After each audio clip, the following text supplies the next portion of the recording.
This is Decentralized Radio. I'm Tristan. And I'm Ryan. The goal of this podcast is to help educate you on how to live your most optimal life. We will host industry expert guests to shed light on topics that matter. We are not gurus, rather two individuals who have had to pave their own path to health and vitality, independent of the centralized systems that plague modern society. Today, Ryan and I had the pleasure of talking with Erwan Le Corre. Erwan is the founder of Breathwork and MovNat, which is all about natural movement. He's really big and very passionate about movement in nature, being outside, functional fitness, and more recently, he has been in the breath hold space, setting records and really motivating and training folks to become more resilient across the board. This was a really cool conversation. You're going to enjoy it. All right. Hello, everyone. Welcome back to another episode of Decentralized Radio. Today, we have Erwan Le Corre on the line. Erwan, how's it going? Oh, I'm good. I'm sitting outside and all is good. It's a beautiful day. I think this might be our first podcast where all of us are outside, so this is great. Practice what we preach. Ryan, How's it going? It's good, man. The weather's nice, not a lot of wind, so I'm ready for a solid rip.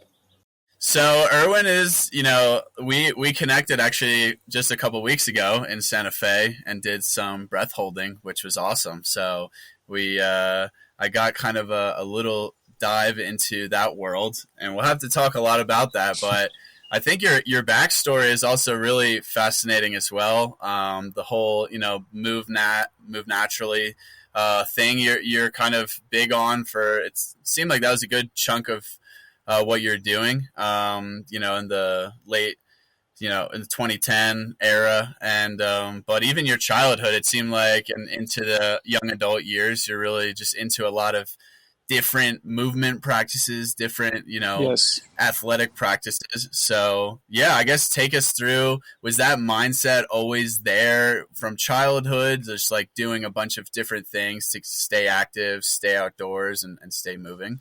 It completely was. It completely was a mindset already from early on.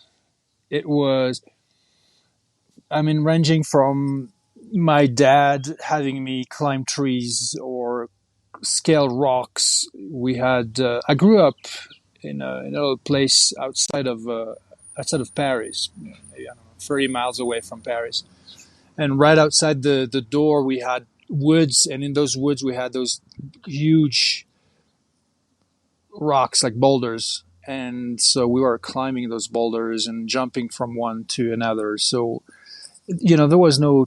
There was TV. It was black and white, no remote control. About zero entertainment for kids. Not a lot of that. On certain days or at certain hours. So we were not only allowed to be outside, we were asked to be outside, not to stay inside the house. And then it was a mentality, because I remember climbing things and hanging from things and somehow testing my ability to stay calm, and it was very explorative, and it was all natural movement right there. Crawling, climbing, balancing, jumping, all these things. Yeah, that's the early part. Yeah, that's the way to live. And I think, you're raising your children now, your sons like that. And yeah. I want to get into that, exactly how that's so different and valuable. But yeah, so how did you kind of progress that into the adult stages of your life, and trying more, strenuous disciplines? And was that something you just really dove into, or what was kind of the first, really disciplined practice that got you hooked? We, as kids, we played, I played soccer, but like not formally, tennis, not formally. It was just like finding an old racket and an old tennis ball, and,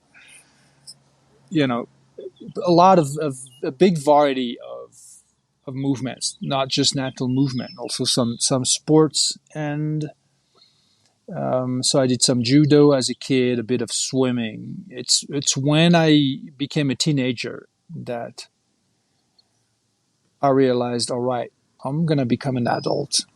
And I had that instinct of forming myself into an adult that I could be proud of.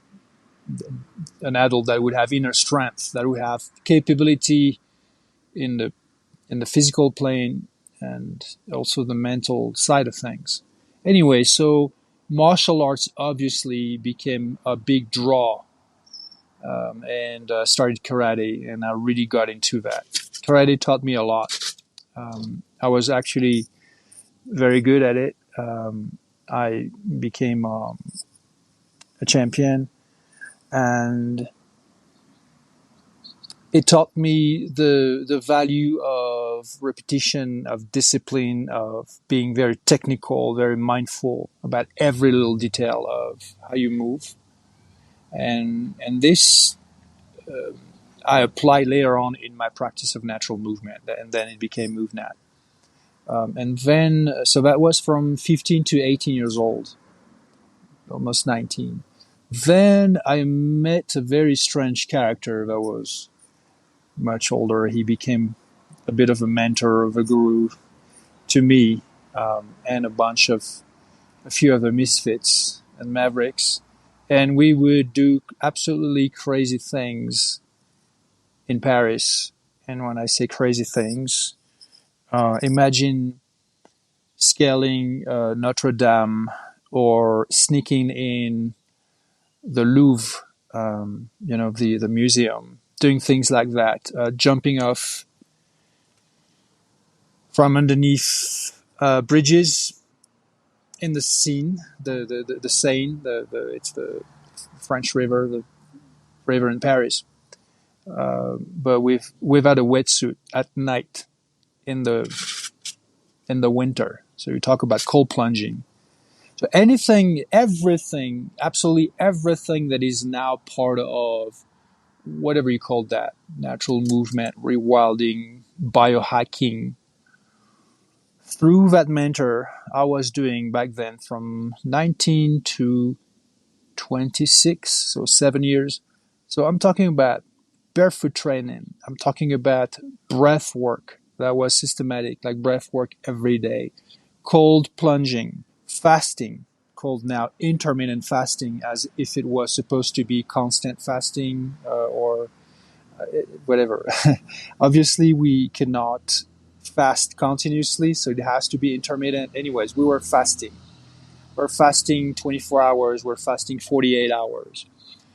Being in the sun, being in the wind, being in the rain, being outside, even in Paris.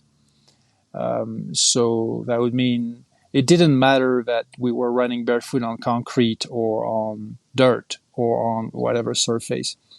Climbing things to have a horizon and to also test your ability to remain calm and composed, because there was no ropes or harnesses and stuff like that. So imagine, like, what you call now parkour. We're doing things like that, jumping from roof to roof, things that you make a mistake, you fall, you die. All of that. Thai boxing and some form of, Thai boxing, Krav Maga stuff in the underground of Paris. You name it. I could probably write a movie about it, write a book about it, about just that era. Those years were crazy. So imagine going at night, train all night, in a fasted state, in the winter, barefoot, climbing stuff, freezing your arse, being tired, having to control your breath, all kind of things. So the point was, what are you made of? Do you have a discipline? Are you self-disciplined? Which was going against the grain, against the machine. Like the system wants to make you dumb and numb and inept, lacking capability, lacking enough to make you. I mean, look at all the advertisements and the movies and everything. It wants to make you soft. There's a whole environment, a whole promotion of everything that makes you, obviously, to not be the optimum version of who you could be. And this mentality was about doing the exact opposite. And you bet that it was only for a handful of people, because you had to have that kind of mindset. No, that all that stuff is actually really, really interesting. And I relate to part of your story, especially with martial arts. I did a lot of martial arts in my teens, early teens to about early high school, and I actually wish I had kept up with some of it. But just some of my passion and drive sort of shifted to other facets. But I think the value of discipline, and like you mentioned, repetition, is a valuable skill. And you mentioned a lot of things about mindset. Definitely going to be getting into breathwork in this one because I find it super fascinating. Tristan was actually sharing with me some of the things you taught him when you guys met up, holding breath underwater and stuff like that. And there's so much mindset at play for all of these things. I think you mentioned a lot of good things about society making us soft. I mean, there's this sort of addiction to convenience and being relaxed. Everyone talks about stress as being bad, but there's so much stress that's actually beneficial. And I think we live in a society, at least in a modern cultural sense, that is devoid of the right kinds of stress. Exactly. And maxed out on the stress that we put on ourselves almost unneedingly. And I've definitely been guilty of these things in my life. But it goes back to, I think, purpose, discipline, mindset, knowing yourself. And I don't think a lot of people have a lot of those things in line. So I'd sort of love to talk to you a little bit about mindset. What do you think it takes to build a strong mind and like develop that discipline? Obviously doing hard things is part of that, I think, but I'd love to sort of, how would you sculpt your David sort of in that mindset realm? I'd sort of love to know your philosophy and how one builds. Very good. Overall, very, very good point, Ryan. I could go in so many directions just based on what you said. Very good. So what would that take to build that mindset of self-discipline? Self-discipline is not a finality. It's a tool. It's what you need to achieve what you want. So, yeah, you could train to become self-disciplined because you need a tool. So then you can have self-discipline to go and pursue what your objective is. That it is external, achieving something or acquiring something outside of yourself, or, in my opinion, much more important, internal, how you want to develop yourself and express yourself, who you want to be. So that's the question, is who do you choose to be? That's where it starts. That's the wisdom there. Learning tools on, how to be self-disciplined. Well, you could do this, you could do that every morning, you could do this every evening, you could do this, you could deprive yourself a little bit of that, you could push yourself to do this and that. That's the easy part. That's just the implementation. And yes, you have to be progressive, and yes, you have to be consistent. But what's the drive?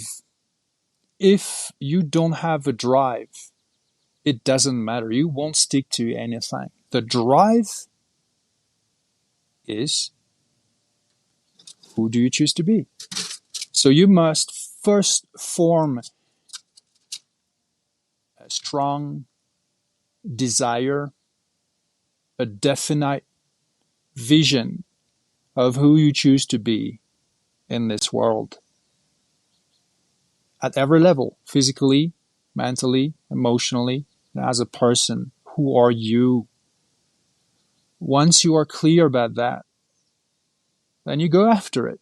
And that's when self-discipline comes into play, because without self-discipline, it's just a dream. Oh, I want to be this, I want to be that. Everybody has dreams like that. About things they want to have, things they want to do, things they want to be.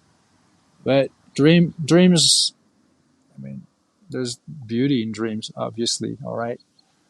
At the same time, it's easy to be just a dreamer. And I prefer the idea of having a vision for oneself. Then you become a visionary for oneself. To be a visionary, it doesn't mean, okay, I'm going to become a magnate super famous, whatever, all these kind of things. That's not what it is. It doesn't matter what it is, in fact. It's whatever that is. You have to be clear about it. And obviously what we're seeking is satisfaction. What we're seeking is an experience of who we are. Because that's where we are. So if we're unsatisfied with the experience of who we are in this moment, so how do we change our experience? That experience of who we are. We have to be different and do different. So first is, in what way do you want to be different? Then you figure out in what ways do you need to do different. Once you have that, then you have self-discipline, then you can program things, then you can, whatever it is, but that's implementation. But it starts with that vision. Without that vision, it lacks relevance, and most importantly, it's going to lack strength and fun and purpose. The drive, a desire. You need to have a desire. Desire is good when desire is healthy and it's clear. Then you have clear and healthy desires for yourself, and especially for who you want to be, what you want to experience. You go after it. That's what life is about. Hey, friend. Thanks for listening. If you really enjoy this podcast, it would be really appreciated if you left us a 5-star review on Spotify, Apple, or subscribe to our content on YouTube.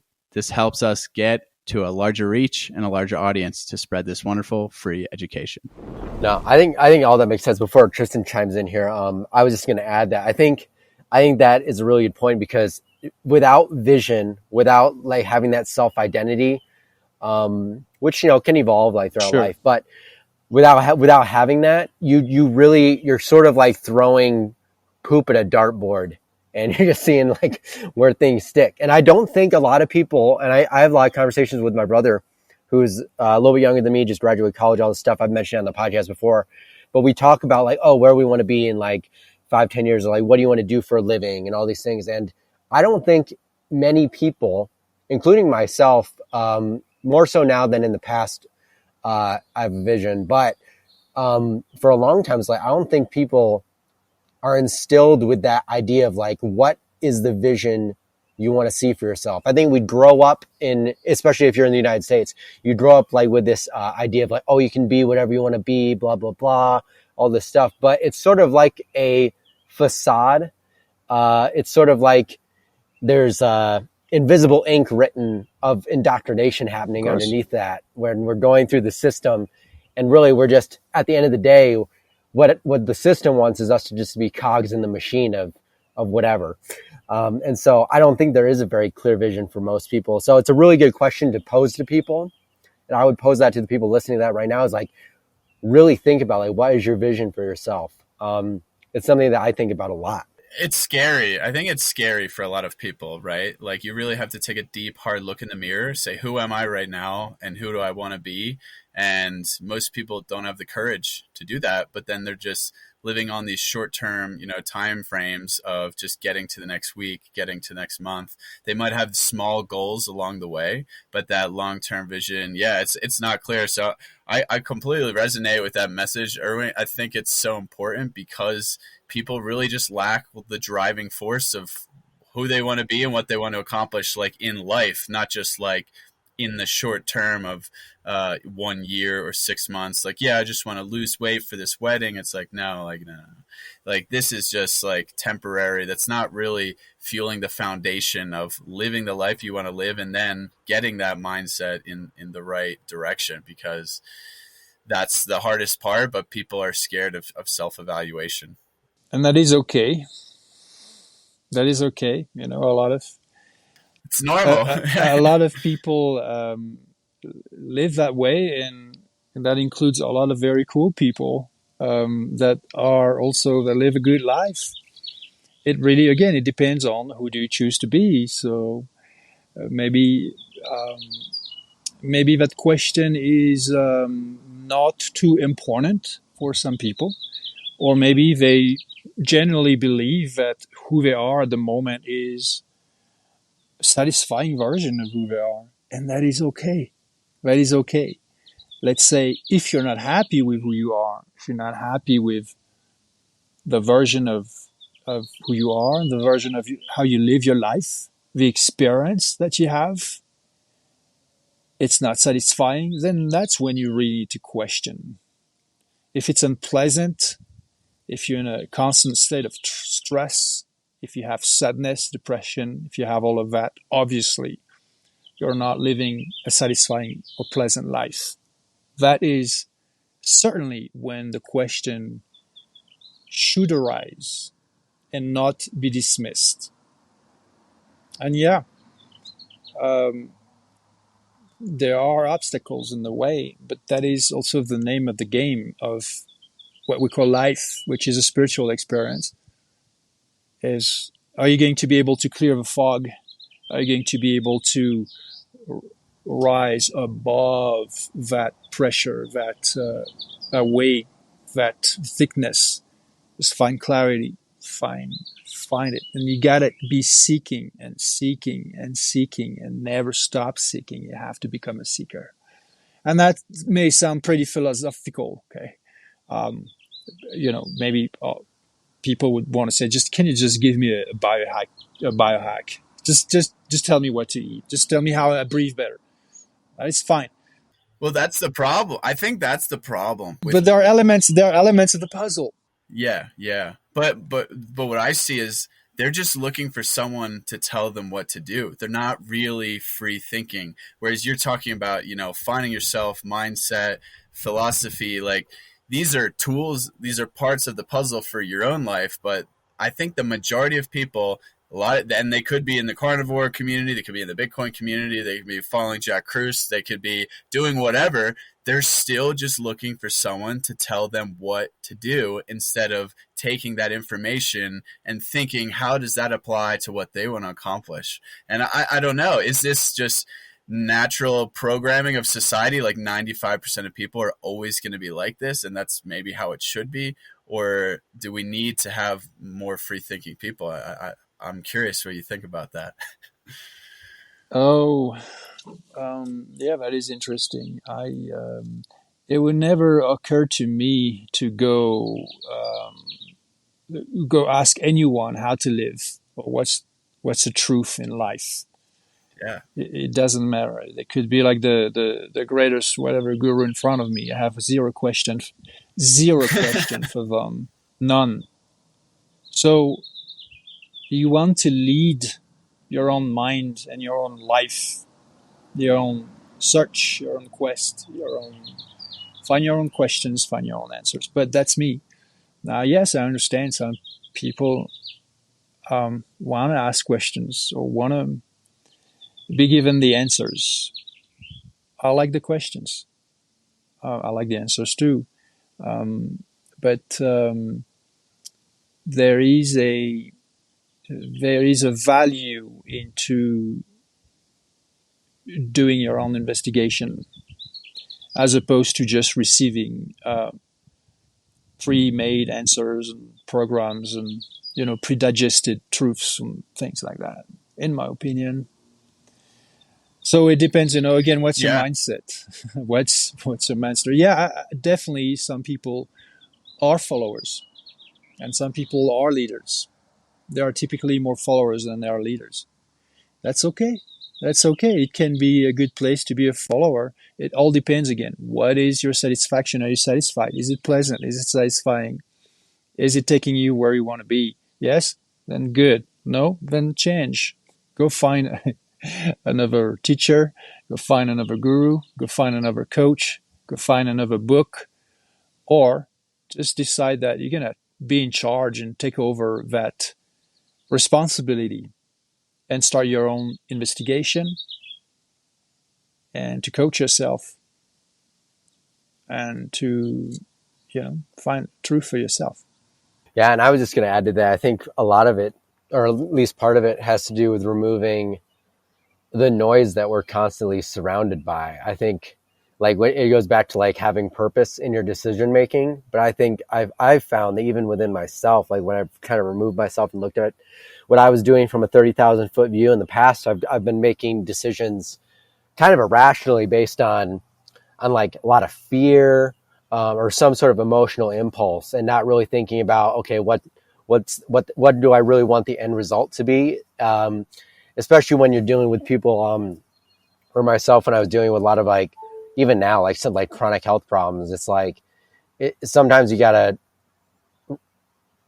get out of the fear mindset and really think about, okay, what is my goal, and is what I'm actually doing achieving my goal, or am I reacting out of this emotional impulse that's not actually going to solve the problem? Not to say that emotion's like wrong or anything, but I think there's just a lot of noise that people deal with when it comes to like thinking about these higher level ideas of purpose and meaning and vision, that cloud, I think, maybe what actually would bring them ultimate happiness. And so it's sort of like, sometimes it's good to sort of remove yourself. Yes. Um, Yes. and look at the big picture, but it's not always easy to do. But it's good to remind yourself of that, because it's easy to get down rabbit holes of trying to find like what the A plus B equals C is, when maybe it's not as simple always. Yes. And I tell people this all the time, that there's never necessarily a blueprint that exists. Sometimes you got to write the blueprint yourself. Yes. Yes. To be clear about what we're seeking is very important to begin with. And it's easy to be lost in details, such as what supplements should I get, and things like that. Not that it doesn't matter, again. Not that it isn't good to receive instruction or knowledge, insight from people who know, from people who've been there. It's important. I mean, humans are meant to share, and transmission of knowledge is very important. So I never meant that learning from others is not a good way. Let's say it's important to keep a sense of critique, a sense of self, not become something that you're not. That is definitely important. Yes, the noise is always there. The world, mankind, wants to pull you in every direction. Everybody's got their agenda and want you to serve theirs. That is true. So to become very conscious of what is your personal agenda, that's extremely important, and to really be strong at defending that agenda and pursuing that agenda. But you have to be examining your agenda, if you have one. First, you have one. Then what is it? Examine it. What are the reasons why you are pursuing what you're pursuing? What's your value system? Do you have one? Do you operate from a value system? Those are very important questions. If you're looking for programs, you will find countless of them. You may also find methods. You will find countless of them. But when you understand principles, and those principles are universal, then you can operate from these principles. So yeah, that's a very good point, Ryan, when you talk about, hey, what emotion do I operate from? And you know, when you operate from uncertainty, from insecurity, from fear, from anxiety, something you're gonna be seeking something superficial, something that is not you, and it's never going to be satisfying. So to find trust is important. Trust in oneself. This trust just. That's exactly what I was going to say. No, that's perfect. I mean, and part of it too is like, I'll let Tristan jump in, but is that and I'm like I'm in the middle of this right now, where it's like there's certain decisions that, sometimes you have to take a leap without knowing the end result, but you got to sort of make those adjustments along the way. Like, there's sort of like, I think a lot of people operate, myself included, under the uncertainty principle and being afraid of taking the leap. So, well, okay. So uncertainty and insecurity are not the same. Oh, yeah. So uncertainty is part of life, as a matter of fact. But it's becoming comfortable with that. Right. Yeah. So we all are biological units of life. So the point is to stay alive first. then ideally to thrive in that life. But first is to stay alive. This is why we have so many concerns and worries and anxiety and insecurities. It's because we are not only trying to regulate ourselves on a day-to-day basis to find comfort, we are also doing our best to regulate our life to find security, a sense of security. But there's all the unknown, and the unknown is always there. So that's uncertainty. That uncertainty never goes away. It's always in your face. Even when you're like, okay, I got this. This is all secure and all, and boom. No, it's not. So security, a sense of security, it stems from trust. And trust is a skill, just like relaxation, just like patience, just like a number of qualities of the human mind. There are skills. They must be practiced. So whenever we realize, okay, I'm thinking about this, I'm thinking about this, I'm thinking about this, why am I thinking about this? Why is it all so negative or so not satisfying or not clear? Well, it's because I'm operating from a state of insecurity. Why? Because I don't have trust about something. I feel threatened about something, anything. How do you regain trust? Because if you don't operate from trust, you don't operate good. No way. So all the time, any energy of your mind, of your body, of your spirit that's involved in agitation, that operates out of uncertainty, unless if it's truly justified and legit, like something really real is happening. But when it's not, and even when it is, by the way, trust still can be found. Yeah. Anyways, so I teach this. I teach this. I'm saying this because I'm teaching this. Those are not just ideas and insights. My ability to hold my breath a long time stems from that. I have to find and establish trust, and I have to magnify that trust if I want to have patience and relaxation, so I can hold my breath a very long time, which that very long time of breath holding is not just a sport. You are literally triggering a life threat at a physiological level of your autonomic nervous system, because your cellular respiration is your ventilation is interrupted. You're not, there's no gas exchange, but inside your cellular respiration never stops. So now your levels of CO2 goes really high, and your level of O2 starts to decline, including at some point challenging oxygenation of the brain. You bet that this is one of the highest stress that you can expose yourself to. How do you deal with that? Not just with willpower. It's obviously a form of threat. And only the mind is going to be able to overcome that threat, to establish and maintain trust all the way. Now, without trust, there is agitation. The opposite of trust is fear. And the opposite of relaxation is agitation. And the opposite of patience is impatience. The opposite of satisfaction is frustration, etc. So now you have, that binary situation where it's either you're going to fuel what works against you, or you're going to fuel the antidote. But the antidote is not given to you as a free medicine. You have to produce it from within the very core of your mind, the very core of who you are. It's a choice. You practice it. So what you can practice, holding your breath, is also what has to be practiced in life, because it applies to any situation. Are you interested in 100% grass-fed, grass-finished bison meat? I'm excited to be a partner with Falls Family Ranches.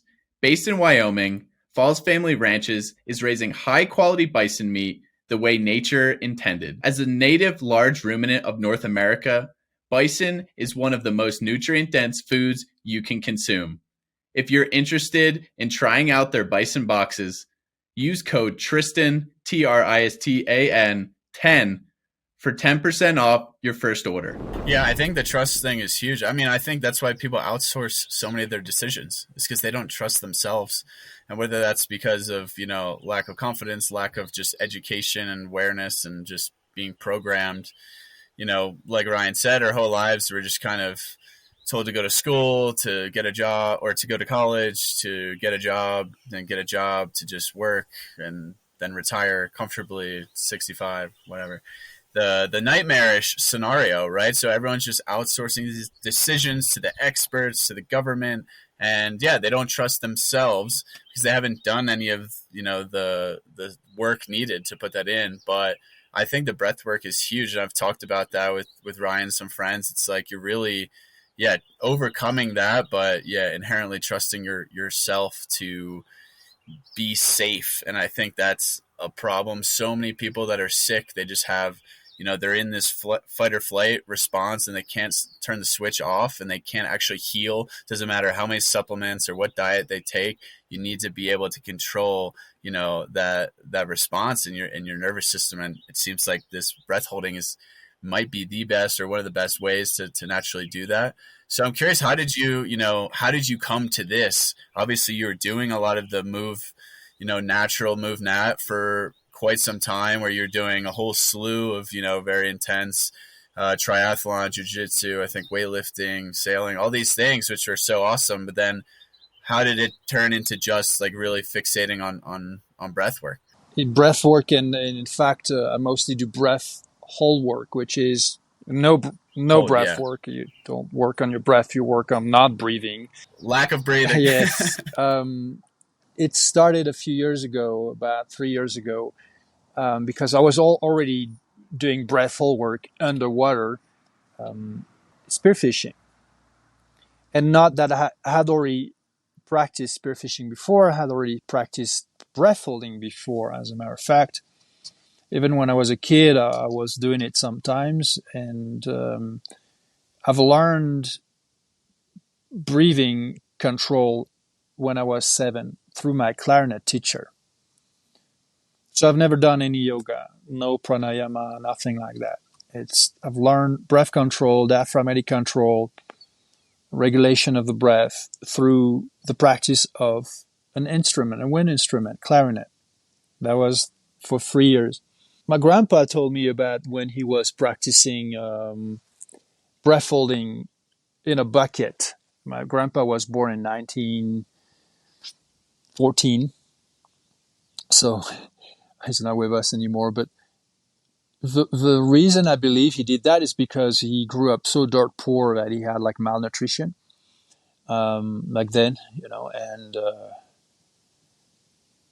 and he developed chronic bronchitis, and he had like some trouble breathing. So I think that he probably put his head in a cold bucket of water, and that probably made him feel good. Anyways, I remember he mentioned that once.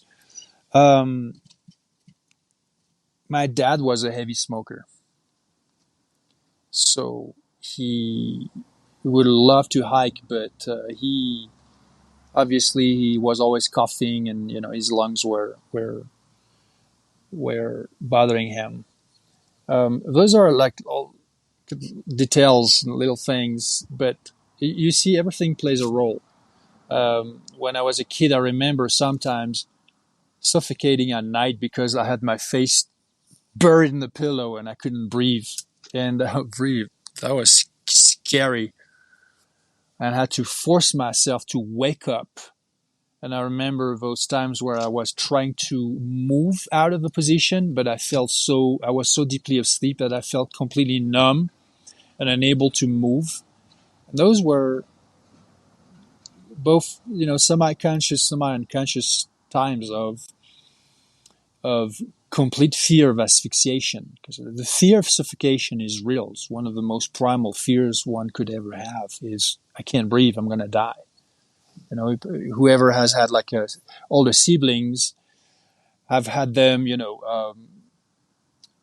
put a pillow on their face and prevent them from breathing, or being in a swimming pool and they put your head in the water and you get scared and the parent gets mad and things like that. So I've been through all of that. I almost drowned one in a swimming pool just because I panicked. And it was too deep for me. Anyways, so with all that being said, so I believe that I developed an interest in overcoming that fear.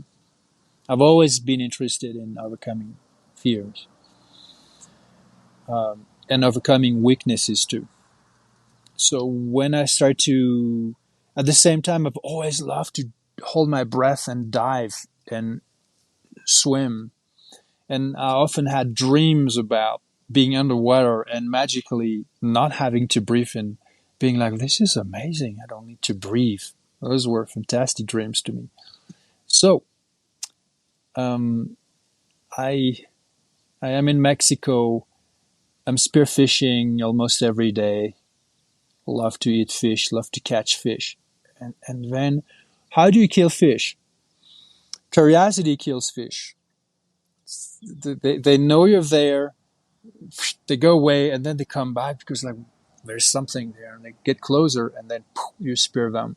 So the longer you can stay, it's called the bottom time. The longer your bottom time, statistically, the better chances you have to get more fish or bigger fish, the kind of fish you want.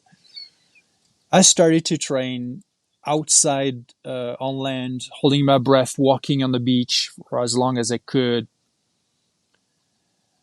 And then back in the days, I had also interest in freediving.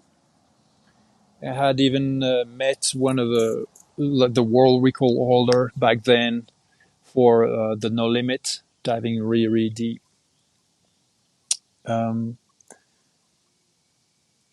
I started to look into the methods, and I realized, okay, there is a basic method there. It's called the CO2 table.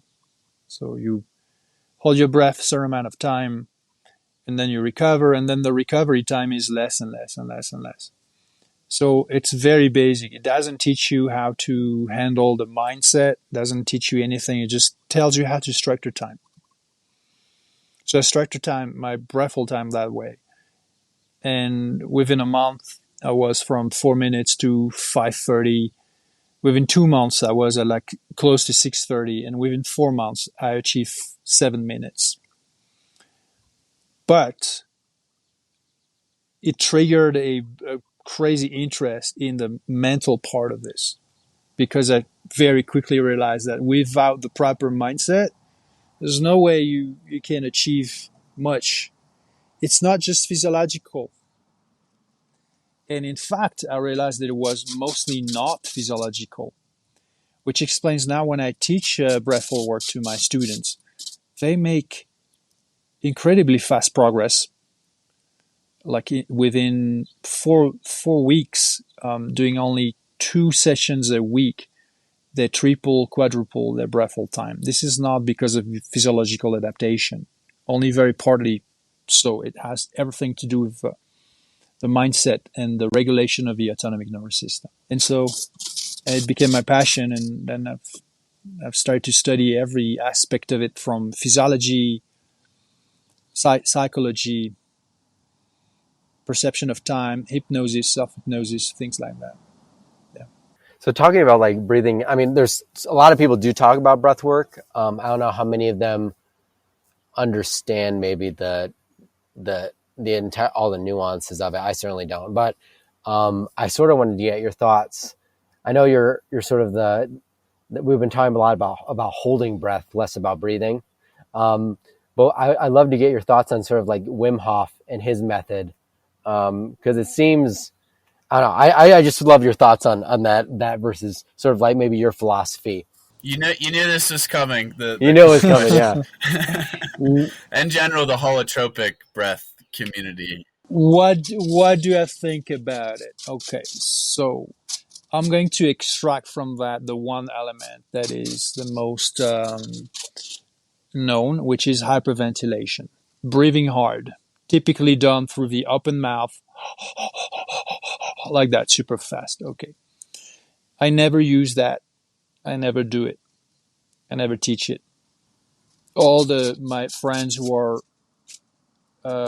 freediving world champions or world record holders never use that hyperventilation. So what does that say to begin with? I mean, these guys are experts in holding their breath, either statically or dynamically, going on a horizontal distance, maximum horizontal distance, or at depth. They never hyperventilate. Why? Because they don't need it.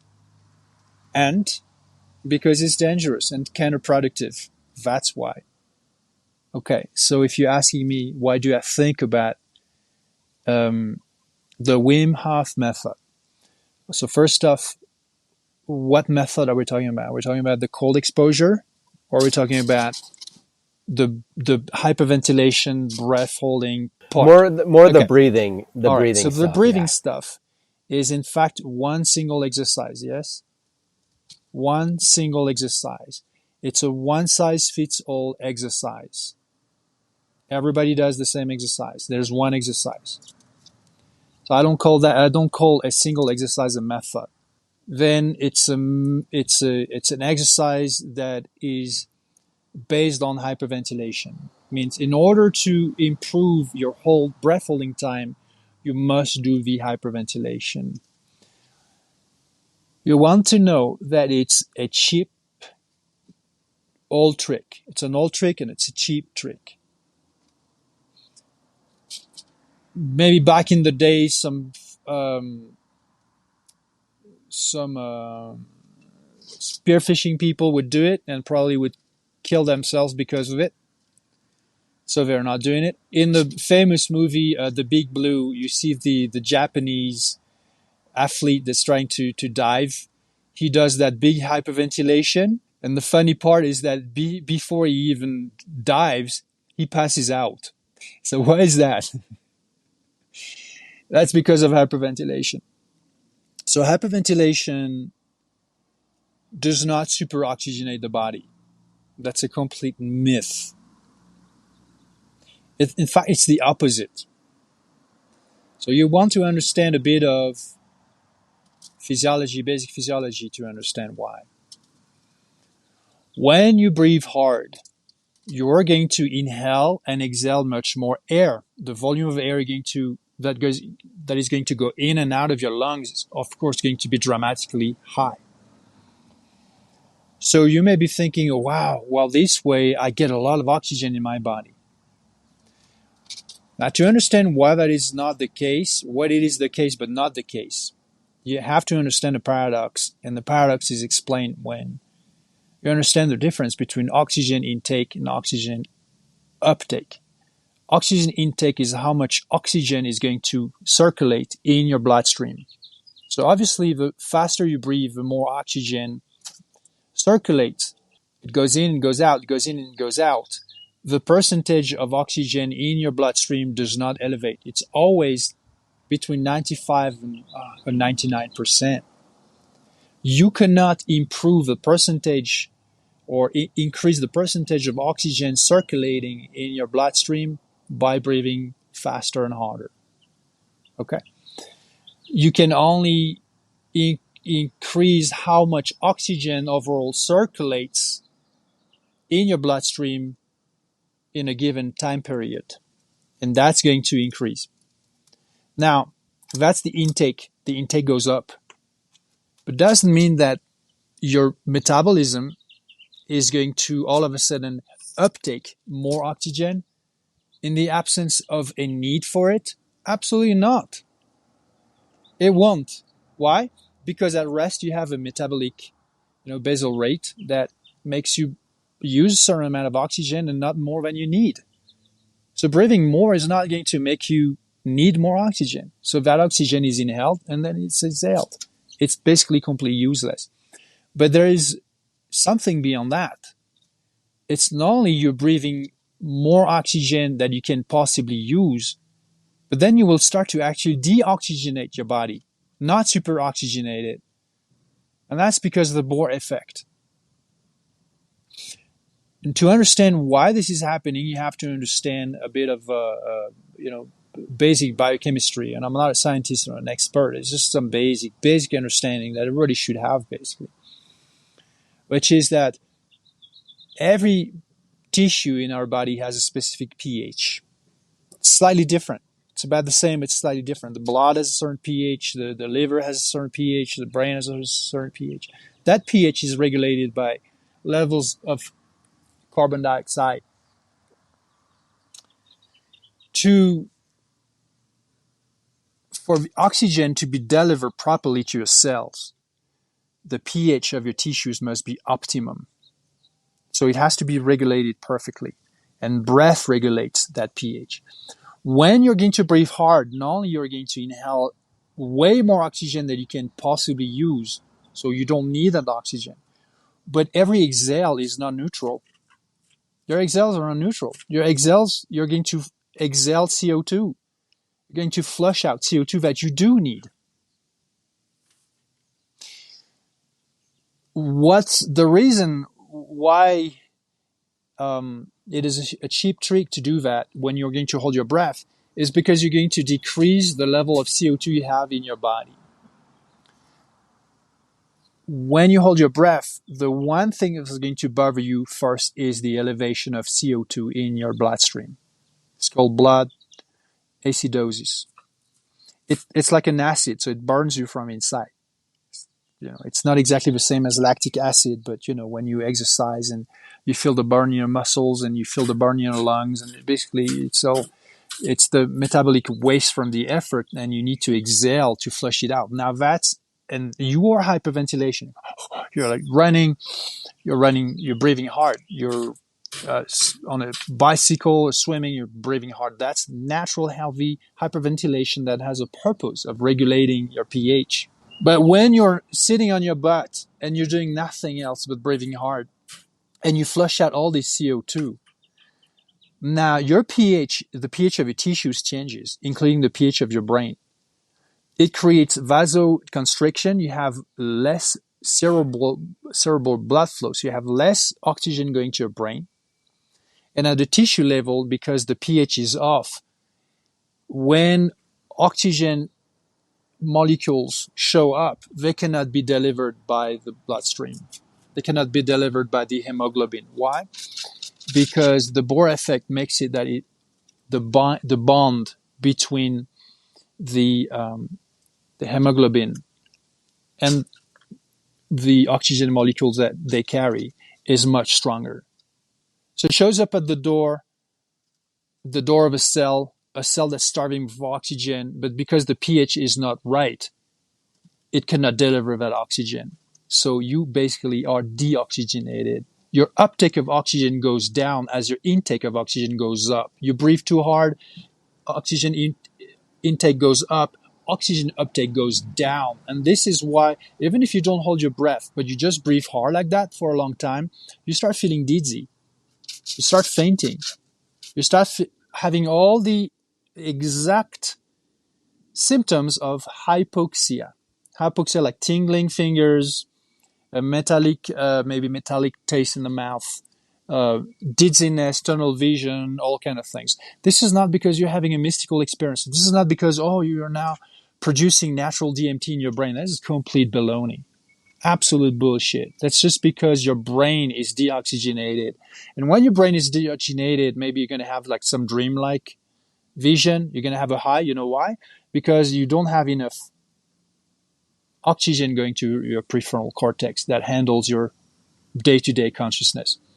So when you start to have deficiency of oxygen in the prefrontal cortex, the brain has to regulate itself in thinking, not that it actually thinks about it, but it's like, okay, we don't have enough oxygen supply anymore. So we need to be using it in, deeper areas of the brain, like the limbic brain, the part of the brain that's responsible for other layers of cognition, including the dream world and things like that. So anyways, that's why people like to do that, because they're having a high. All of a sudden, they don't have all that oxygen in their brain, and they cannot think the way they normally do. And it's blissful. You know why? Because most people, when they think the way they normally do, they think too much. They overthink. They're thinking all the time and thinking about all kind of stressful things and threats and concerns and things that bothers them, frustrates them, and annoys them. So when all of a sudden they hyperventilate and they're like, whoa, and they're like, oh my God, so, oh, hallelujah, I feel better. That's why they're doing it. Is it helpful? Well, maybe that makes you feel good, but there are other ways to downregulate, to clarify and simplify and your mind and make it more positive.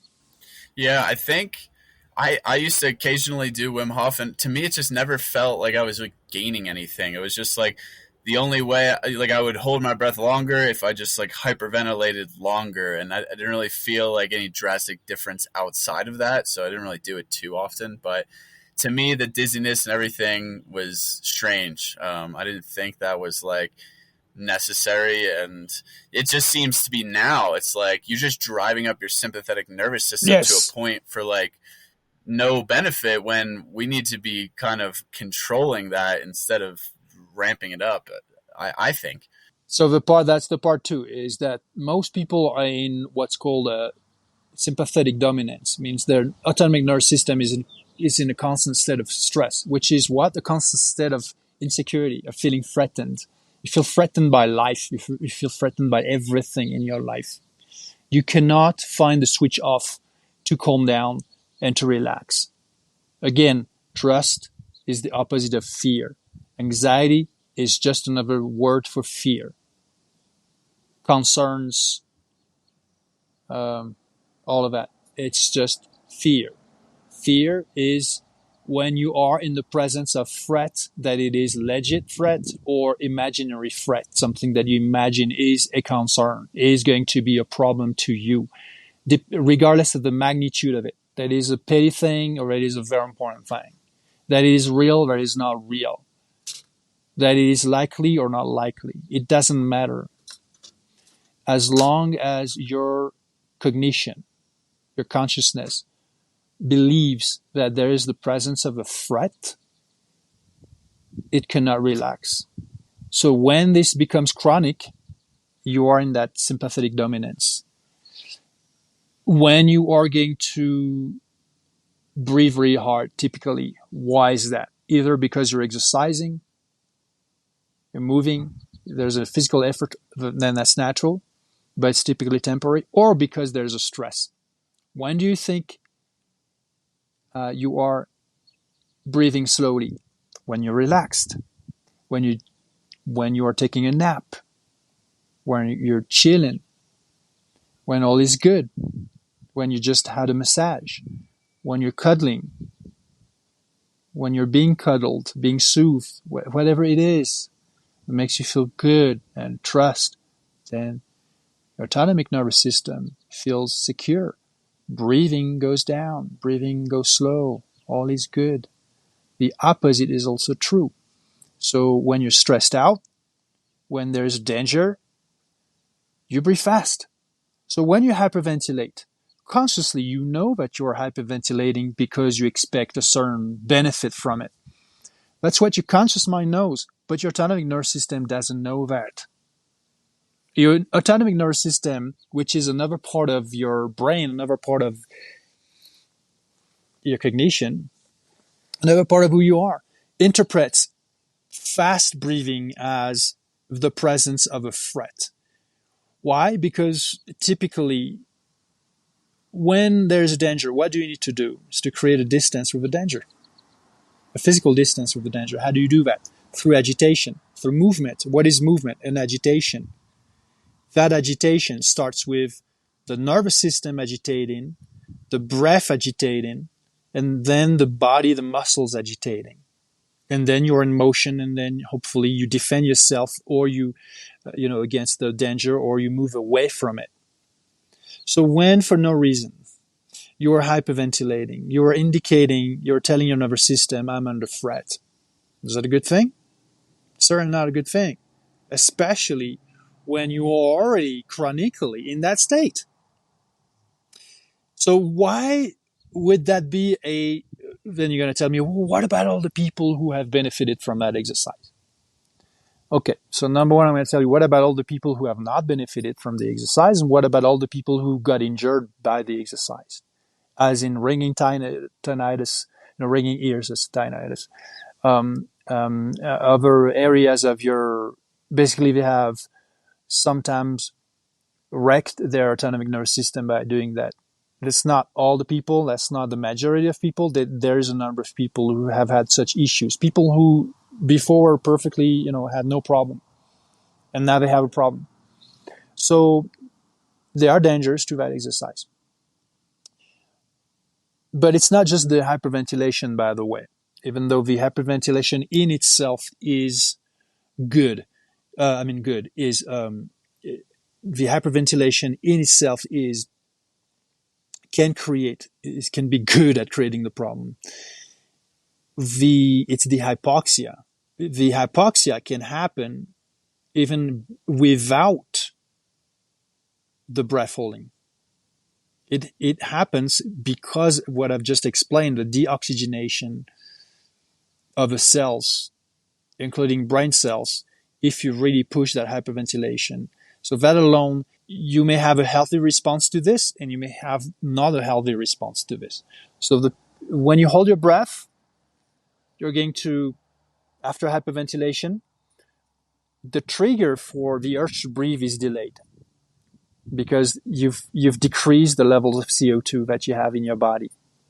Then you hold your breath, then there's a buildup of CO2, then back to normal, then excess CO2 in your body. That's when the urge to breathe occurs.